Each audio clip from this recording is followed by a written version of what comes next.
you a trespasser? Stay tuned and let's talk about it.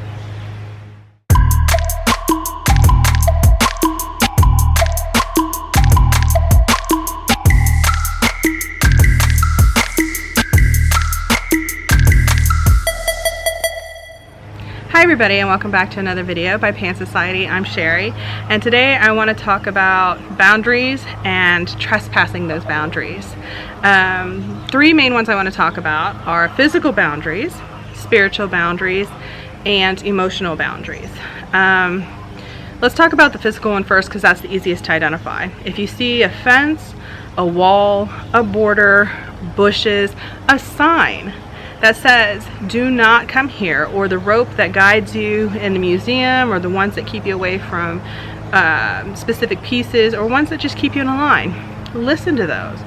That is somebody who owns that property or whatever telling you to stay out of it. It's theirs and you have to respect that. I think you would think that's like common sense, but sometimes we've all been guilty of crossing boundaries here and there. It's just finding, that limit or being aware of it, right? And so for the obvious one, the physical boundaries, the reason I bring it up is because it's the easiest one. So if you feel so comfortable to cross those boundaries, you're definitely going to cross the other two, and that's where it gets really tricky, because then now you're really interfering with people or animals or plants. So keep in mind that if there is a very physical, visual boundary that you're not supposed to cross, stay out of it. I mean, we've all wanted to lean over or step over it to get the better picture or the better view at a concert, or skip a line, or even because you just want to go walk down a certain path or go to a lake and go fishing that's not yours. It's figuring out, recognizing that and then actually honoring that person's boundaries. The next one I want to talk about is spiritual boundaries. So this one's harder to identify sometimes. Sometimes there are little signs here and there, but for the most part it's going to be a feeling or noticing. Like if you're around a place enough, you'll notice. Don't touch it. Sometimes if you go on spiritual trips, you'll see certain things like a tree with ribbons on it. And depending on what cultures, those mean different things. Don't take any of those ribbons off. Like, that is a boundary, don't cross it. Those are put there for a reason by specific people, so leave them alone. If you find, like you're in the woods walking, and there's an area that you start to feel really uncomfortable, listen to your gut. Maybe that's a spiritual boundary you shouldn't be crossing.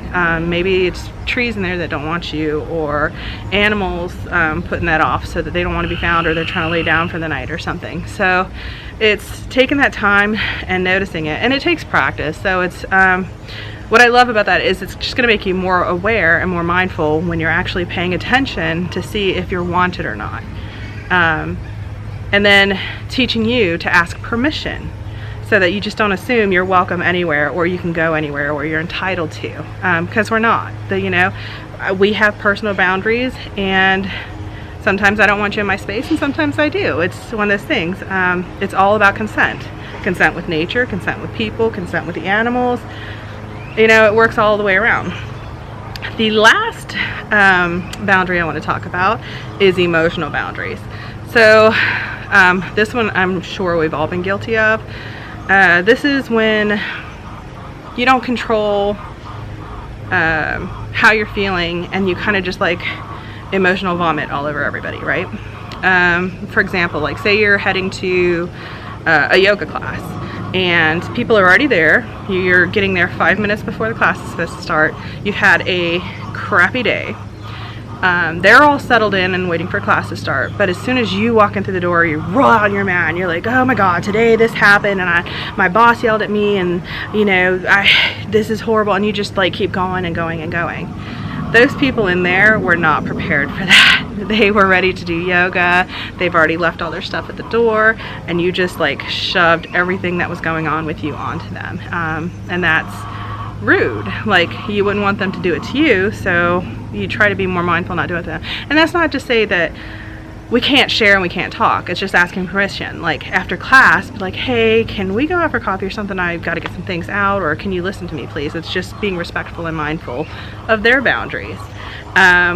This is especially important if you're going to a group or something where everybody's emotionally vulnerable at that point, and you just take over, or you put your stuff on them. They're already dealing with stuff, and then now they got to deal with your stuff. So reel it in, or be mindful and ask later, or time and place. Know when it's your turn to share and when it's your turn to receive, so that it's a reciprocal relationship and everybody can be happy. If there are any other boundaries that I have not talked about, or any kind of other trespassing, please feel free to comment down below and let me know. Let's have a conversation. Other than that, thank you for taking the time to watch this video. I have so much gratitude, and I hope you have an amazing and wonderful day. Don't forget to comment, share, like, and subscribe, and I'll see you next time in another pan video.